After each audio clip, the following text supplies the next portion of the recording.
La meilleure façon de prier, épisode 20. L'art de communier avec le divin. Bienvenue sur Esprit Vivant TV, une chaîne dédiée à la vérité de l'Évangile. Beaucoup de chrétiens prient sincèrement, mais prient comme s'ils attendaient encore que Dieu fasse quelque chose. Ils prient avec espoir, ils prient avec intensité, mais au fond d'eux-mêmes, ils pensent « Peut-être que Dieu va agir, un jour ». Laissez-moi vous dire une vérité qui va transformer votre manière de prier.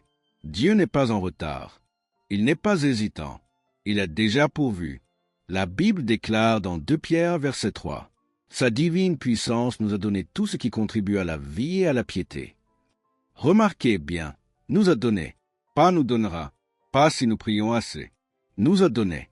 La prière biblique ne consiste donc pas à convaincre Dieu de faire quelque chose, mais à recevoir par la foi ce qu'il a déjà accompli en Christ. Tant que vous priez en pensant que Dieu hésite, votre prière sera instable. Mais quand vous priez avec la révélation que Dieu est déjà pour vous, la prière devient assurée, paisible et efficace. Dans cet épisode, vous allez découvrir comment prier avec assurance, comment recevoir au lieu de supplier, et comment entrer dans le repos de la foi. Parce que la meilleure façon de prier, ce n'est pas d'en faire plus, c'est de croire ce que Dieu a déjà fait. Préparez votre cœur. Votre manière de prier est sur le point de changer. 1. Dieu a déjà pourvu avant même que vous priez. Laissez-moi vous dire une vérité qui transforme complètement la prière. Dieu n'attend pas que vous priez pour commencer à agir. Avant même que vous formuliez une demande, avant même que vous soyez conscient de votre besoin, Dieu a déjà pourvu. La Bible déclare sans ambiguïté dans 2 Pierre, verset 3. Sa divine puissance nous a donné tout ce qui contribue à la vie et à la piété. Remarquez bien le temps du verbe. Nous a donné, pas nous donnera si nous prions assez. Cela signifie que la prière n'est pas un moyen de déclencher la provision, mais un moyen de recevoir par la foi ce que Dieu a déjà mis à disposition. Jésus l'a clairement montré lorsqu'il priait. Dans Jean 11, verset 41, devant le tombeau de Lazare, il dit « Père, je te rends grâce de ce que tu m'as exaucé. » À ce moment-là, Lazare était encore mort. Mais Jésus priait avec la certitude que le Père avait déjà répondu. La provision précédait la manifestation. C'est exactement ce que la foi fait dans la prière. Marc 11, verset 24 le confirme. Tout ce que vous demanderez en priant, croyez que vous l'avez reçu et vous le verrez s'accomplir. Remarquez encore l'ordre divin. Croire que c'est déjà reçu. Ensuite voir l'accomplissement. Beaucoup de croyants prient en attendant que Dieu agisse. La foi, elle, prie en sachant que Dieu a déjà agi en Christ. Éphésiens 1, verset 3 déclare « Dieu nous a bénis de toute bénédiction spirituelle dans les lieux célestes en Christ. » Pas quelques bénédictions, pas plus tard. Toute bénédiction, déjà donnée. Alors pourquoi tant de prières semblent-elles sans réponse? Parce que beaucoup prient depuis le manque, au lieu de prier depuis la provision. Comprendre que Dieu a déjà pourvu enlève la pression, enlève la peur, et enlève la frustration dans la prière. Isaïe 65, verset 24 va encore plus loin. Avant qu'il m'invoque, je répondrai. Dieu n'est jamais en retard.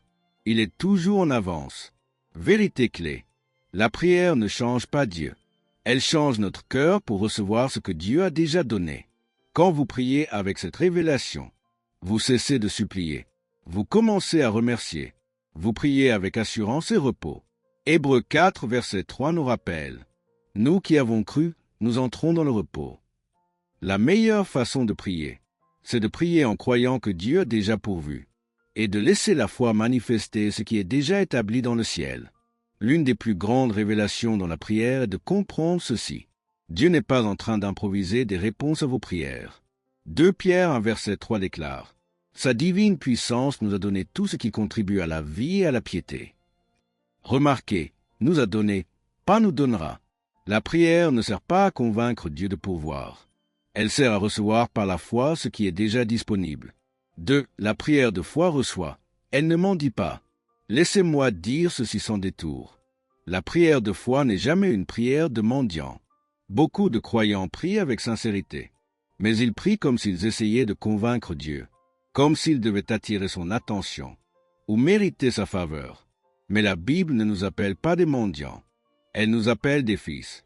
Romains 8, verset 15 déclare: « Vous n'avez pas reçu un esprit de servitude pour être encore dans la crainte, mais vous avez reçu un esprit d'adoption. » Un fils ne mendie pas auprès de son père. Il demande avec confiance, parce qu'il sait à qui il parle.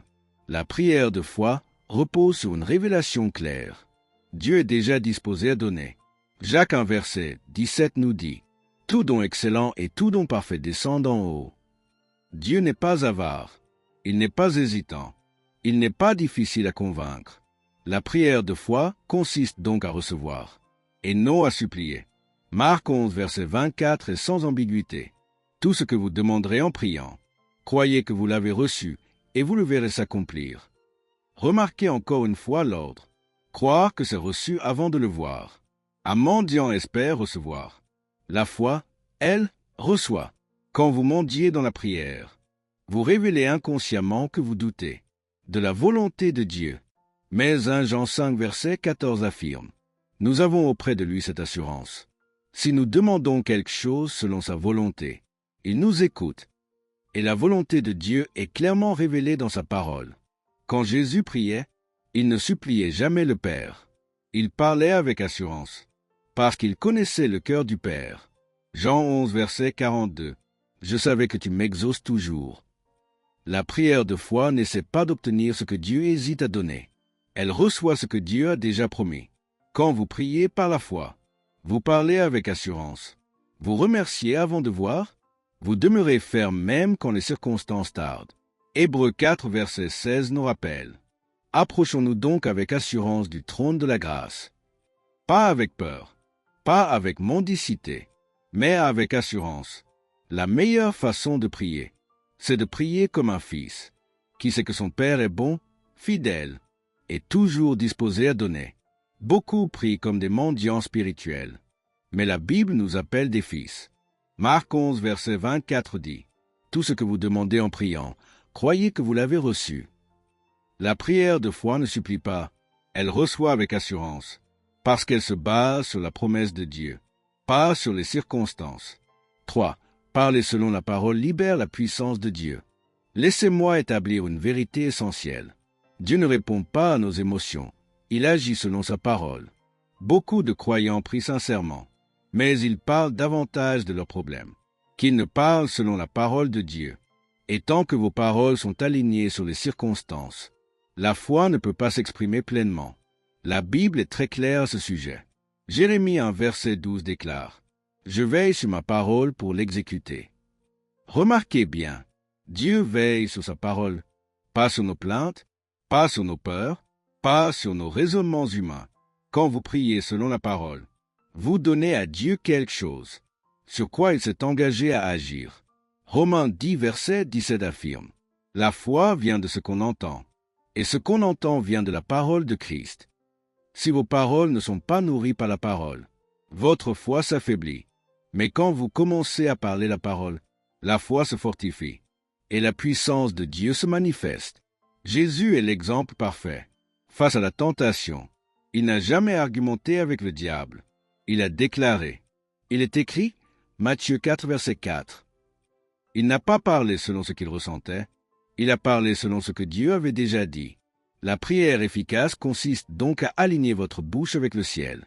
Proverbe 18, verset 21 nous rappelle: « La mort et la vie sont au pouvoir de la langue. » Vos paroles ne sont jamais neutres. Elles libèrent soit la foi, soit le doute. C'est pourquoi Jésus a dit dans Marc 11, verset 23, « Quiconque dira à cette montagne. » Remarquez, il n'a pas dit penser, il a dit dire. La puissance est libérée quand la parole est déclarée avec foi. La prière qui libère la puissance de Dieu n'est pas une prière remplie de discours humains, mais une prière saturée de la parole. Hébreux 4, verset 12 déclare: « La parole de Dieu est vivante et efficace. » Si la parole est vivante, alors quand vous la parlez, vous libérez une puissance vivante. Ne parlez plus seulement de vos problèmes. Parlez à vos problèmes, selon la parole de Dieu. Quand vous parlez selon la parole, vous activez la puissance que Dieu a déjà placée dans sa parole. Dieu veille sur sa parole, pas sur nos émotions. Jérémie 1, verset 12. « Je veille sur ma parole pour l'exécuter. » Quand vous priez selon la parole, Vous alignez votre bouche avec le ciel. La prière efficace consiste à déclarer ce que Dieu dit, même quand les faits semblent contredire la vérité. 4. La foi remercie avant de voir la manifestation. Laissez-moi vous dire une vérité qui révèle le niveau réel de la foi. La foi authentique remercie Dieu avant que le résultat soit visible. Beaucoup de personnes disent croire, mais elles attendent de voir avant de remercier. La foi, elle, agit à l'inverse. Elle remercie d'abord, puis elle voit la manifestation. La Bible est très claire à ce sujet. Marc 11, verset 24 déclare « Tout ce que vous demanderez en priant, croyez que vous l'avez reçu, et vous le verrez s'accomplir. » Remarquez l'ordre divin. Croire que c'est reçu. Ensuite voir l'accomplissement. La reconnaissance avant de voir n'est pas de l'optimisme. C'est de la foi. Jésus lui-même nous en a donné l'exemple. Dans Jean 11, verset 41, devant le tombeau de Lazare, il dit « Père, je te rends grâce de ce que tu m'as exaucé. » À ce moment précis, Lazare était encore mort. Mais Jésus remerciait déjà le Père, parce qu'il savait que la réponse était acquise. La foi remercie, parce qu'elle sait que Dieu est fidèle à sa parole. 1 Thessaloniciens 5, verset 18 nous exhorte « Rendez grâce en toutes choses. » Cela ne signifie pas remercier Dieu pour le problème, mais remercier Dieu au milieu du problème, parce que la réponse est déjà établie. Philippiens 4, verset 6 confirme ce principe. Faites connaître vos besoins à Dieu, par des prières et des supplications, avec des actions de grâce. Remarquez, la demande est toujours accompagnée de reconnaissance. Quand vous remerciez avant de voir, vous déclarez que votre foi ne dépend pas des circonstances, mais de la fidélité de Dieu. Hébreux 11, verset 1 nous rappelle. La foi est une ferme assurance des choses qu'on espère. La reconnaissance est le langage naturel de la foi. Si vous attendez la manifestation pour remercier, vous êtes encore dans l'espoir. Mais quand vous remerciez avant de voir, vous démontrez que vous croyez que la réponse est déjà donnée. La foi ne dit pas « Je remercierai quand cela arrivera ». Elle dit « Je remercie parce que Dieu a déjà répondu ». Psaume 50, verset 23 déclare « Celui qui offre pour sacrifice des actions de grâce me glorifie ». Quand vous remerciez Dieu par la foi, vous glorifiez sa fidélité, avant même la manifestation visible. La foi remercie avant de voir, et la manifestation suit la foi. La foi authentique remercie Dieu, avant que les résultats soient visibles. Jean 11, verset 41, Jésus dit « Père, je te rends grâce de ce que tu m'as exaucé. » Lazare n'était pas encore sorti du tombeau, mais Jésus remerciait déjà. La reconnaissance est le langage de la foi. 5. La prière devient un repos, pas un combat. Laissez-moi vous dire quelque chose de fondamental. La prière n'a jamais été conçue pour être un combat épuisant, mais un lieu de repos spirituel. Beaucoup de croyants prient comme s'ils devaient convaincre Dieu, forcer le ciel ou lutter pour obtenir une réponse. Mais cela révèle une mauvaise compréhension de ce que Christ a déjà accompli. Jésus a dit dans Matthieu 11, verset 28, « Venez à moi, vous tous qui êtes fatigués et chargés, et je vous donnerai du repos. » La prière authentique commence là où la fatigue s'arrête. Si votre prière vous épuise, ce n'est pas la foi qui agit, c'est l'effort humain. Hébreux 4, versets 9 à 10 déclare, « Il reste donc un repos pour le peuple de Dieu, car celui qui entre dans le repos de Dieu se repose de ses œuvres, comme Dieu s'est reposé des siennes. » Prier dans le repos, c'est cesser de lutter pour mériter, c'est s'appuyer sur l'œuvre achevée de Jésus. Jean 19, verset 30 rapporte ces paroles puissantes. Tout est accompli. Si tout est accompli, alors la prière ne consiste pas à gagner une victoire, mais à recevoir une victoire déjà remportée. Quand vous comprenez cela, la prière cesse d'être une bataille émotionnelle et devient un acte de foi paisible. 1 Pierre 5, verset 7 nous exhorte. Déchargez-vous sur lui de tous vos soucis, car lui-même prend soin de vous. La prière n'est pas l'endroit où vous portez vos fardeaux, mais l'endroit où vous les déposez. Psaume 62, verset 2 déclare « Oui, mon âme, confie-toi en Dieu, car de lui vient mon espérance. » Lorsque votre âme apprend à se confier, la tension disparaît et le repos s'installe. Le combat n'est pas dans la prière. Le combat est de rester dans la foi et de refuser l'inquiétude. Philippiens 4, versets 6 à 7 nous enseigne. Ne vous inquiétez de rien, mais en toute chose faites connaître vos besoins à Dieu. Et la paix de Dieu, qui surpasse toute intelligence, gardera vos cœurs et vos pensées en Jésus-Christ. La paix est le fruit normal d'une prière correcte. Quand vous priez en croyant que Dieu a déjà pourvu, la prière devient un repos intérieur. Vous ne forcez plus, vous recevez. Vous ne luttez plus, vous vous appuyez. Ésaïe 30, verset 15 déclare « C'est dans le calme et la confiance que sera votre force. » La force spirituelle ne vient pas du combat. Elle vient du repos dans la foi. La prière véritable ne crie pas par désespoir. Elle parle avec assurance. Elle ne supplie pas. Elle se repose sur la fidélité de Dieu. Quand vous priez selon la parole, dans la foi, en vous appuyant sur l'œuvre achevée de Christ, la prière cesse d'être une lutte et devient un lieu de repos, de paix et de communion profonde avec Dieu. Si la prière vous épuise constamment, c'est souvent parce que vous priez depuis vos efforts et non depuis la foi. Hébreux 4, verset 3. Nous qui avons cru, nous entrons dans le repos. La prière biblique n'est pas une lutte pour obtenir, mais un repos dans ce qui est déjà accompli en Christ. Si persévérer, c'est rester ferme dans la foi. Beaucoup de chrétiens pensent que persévérer, c'est répéter encore et encore la même prière, comme si Dieu n'avait pas entendu la première fois. Mais la Bible n'enseigne pas une persévérance fondée sur l'insistance. Elle enseigne une persévérance fondée sur la foi ferme. La vraie persévérance n'est pas de supplier plus fort, mais de rester établi dans ce que Dieu a déjà promis. Hébreux 10, verset 23 nous dit clairement « Retenons fermement la profession de notre espérance, car celui qui a fait la promesse est fidèle. » Persévérer, c'est retenir fermement, pas demander encore. C'est refuser de lâcher la confession de foi, même lorsque les circonstances semblent contraires. Marc 11, verset 24 est fondamental dans la prière. Tout ce que vous demanderez en priant, croyez que vous l'avez reçu, et vous le verrez s'accomplir. Remarquez bien, Jésus ne dit pas « croyez que vous allez recevoir », mais « croyez que vous avez reçu ». La persévérance commence après la prière, au moment où vous maintenez votre foi, sans encore voir la manifestation. C'est là que beaucoup abandonnent. Ils ont bien prié, mais ils n'ont pas persévéré dans la foi. Jacques 1, verset 6 à 7 nous avertit qu'il la demande avec foi, sans douter, car celui qui doute est semblable au flot de la mer. Qu'un tel homme ne s'imagine pas qu'il recevra quelque chose du Seigneur. La persévérance n'est pas compatible avec le doute. Elle consiste à refuser les pensées contraires, les paroles négatives et les émotions instables. Éphésiens 6, verset 13 nous dit « Prenez toutes les armes de Dieu, afin de pouvoir résister dans le mauvais jour et tenir ferme après avoir tout surmonté. » Remarquez l'expression « tenir ferme ». La bataille n'est pas d'obtenir, mais de rester debout après avoir cru.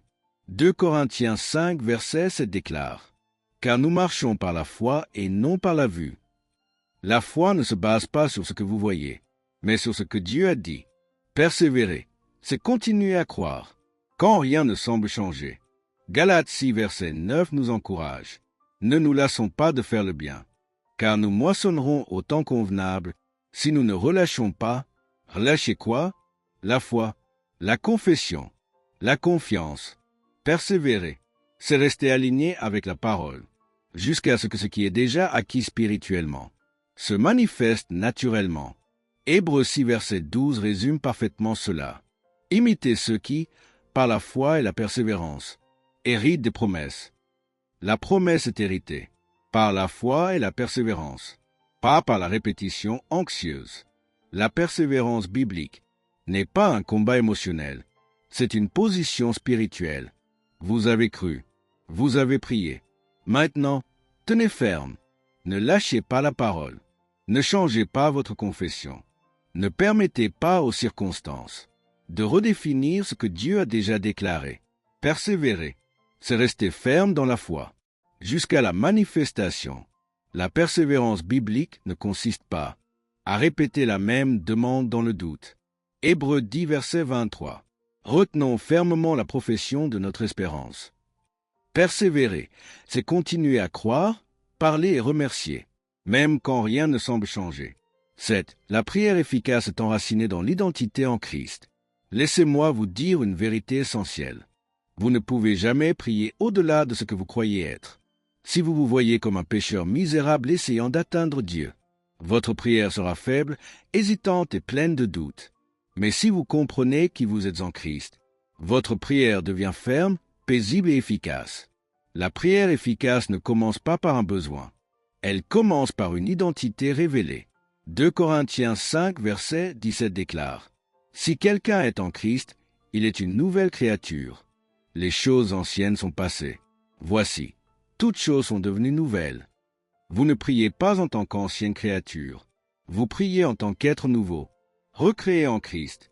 Éphésiens 1, verset 6 nous dit « Il nous a rendus agréables dans le bien-aimé. » Cela signifie que vous n'avez pas à gagner l'acceptation de Dieu. Par vos prières, vous êtes déjà accepté. La prière ne sert pas à vous rapprocher de Dieu. Elle est l'expression d'une relation déjà établie.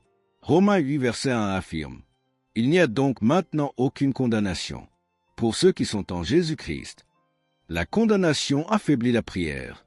L'assurance en Christ la rend puissante. Hébreux 4, verset 16 nous donne cette invitation extraordinaire. Approchons-nous donc avec assurance du trône de la grâce, afin d'obtenir miséricorde et de trouver grâce pour être secourus dans nos besoins. Remarquez le mot assurance. Cette assurance ne vient pas de votre performance spirituelle, mais de votre position en Christ. Éphésiens 2, verset 6 déclare « Il nous a ressuscités ensemble et nous a fait asseoir ensemble, dans les lieux célestes en Jésus-Christ. » Votre prière ne part pas de la terre vers le ciel. Elle s'exprime depuis votre position céleste en Christ. Vous ne priez pas comme quelqu'un qui essaie d'atteindre Dieu, mais comme quelqu'un qui est déjà uni à lui.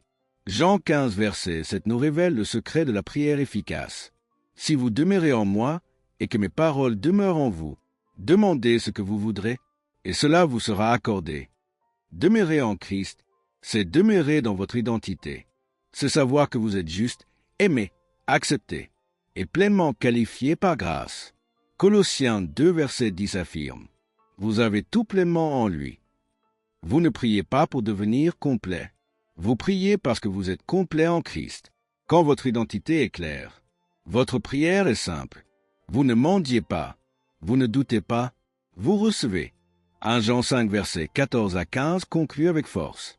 Nous avons auprès de lui cette assurance, que si nous demandons quelque chose selon sa volonté, il nous écoute. Et si nous savons qu'il nous écoute, nous savons que nous possédons la chose que nous lui avons demandée. La prière efficace ne vient pas de l'effort, mais de la révélation de qui vous êtes en Christ. Plus vous êtes conscient de votre identité, moins vous luttez dans la prière. Plus vous êtes enraciné en Christ, plus votre prière porte du fruit. La prière la plus puissante est celle qui jaillit d'un cœur, qui sait exactement qui il est en Jésus-Christ.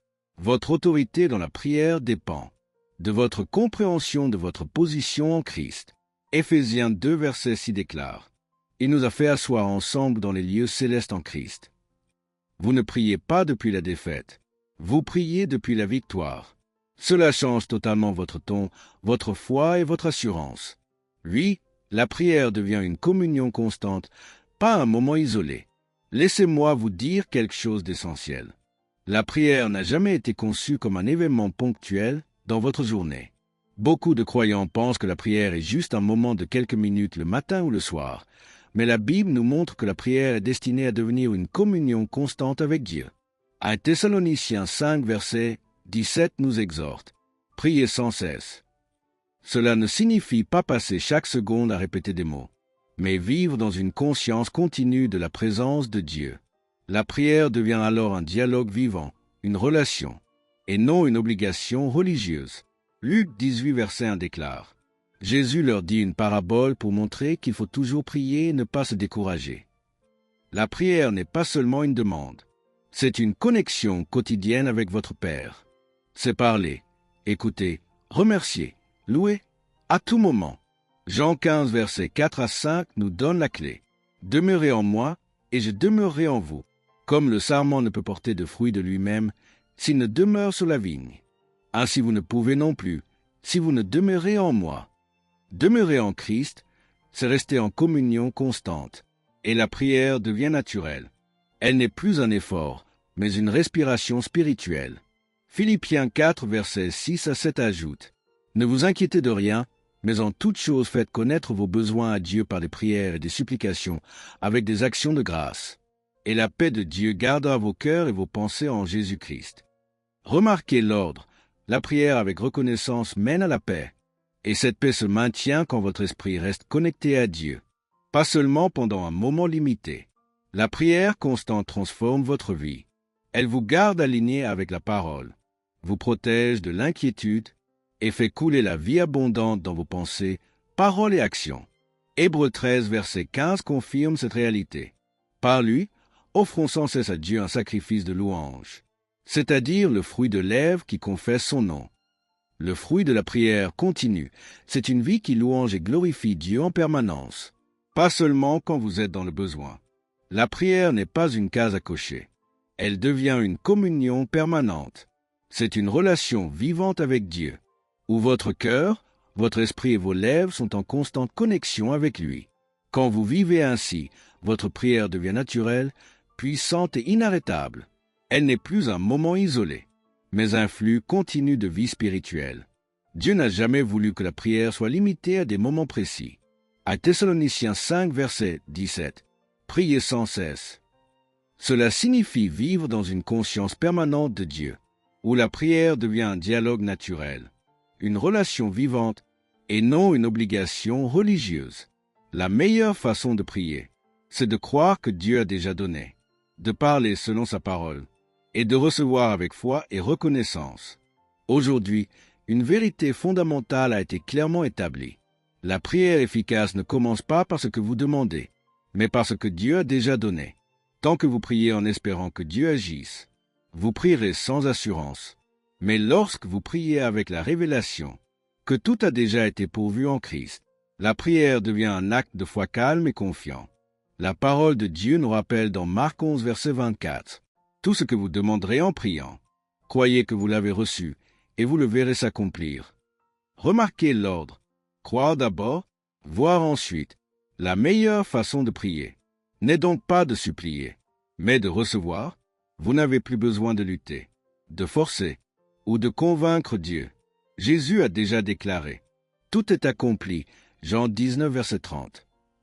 À partir de maintenant, choisissez de prier depuis le repos, depuis votre identité en Christ et depuis la certitude que Dieu est fidèle à sa parole. Hébreux 10, verset 23 nous exhorte « Retenons fermement la profession de notre espérance. » Parlez selon la parole. Remerciez avant de voir. Demeurez ferme même quand les circonstances tardent, parce que la prière n'est pas un combat pour obtenir. Elle est une communion confiante avec un Père qui a déjà pourvu. Allez maintenant, priez avec assurance, priez avec foi, priez avec reconnaissance, et regardez la prière devenir, non plus une pression, mais un lieu de repos, de paix et de victoire constante. Merci de plonger dans la parole qui transforme. Découvre des enseignements puissants qui réveillent ton esprit et fortifient ta foi. Abonne-toi à Esprit Vivant TV, là où la vie de l'esprit devient réalité.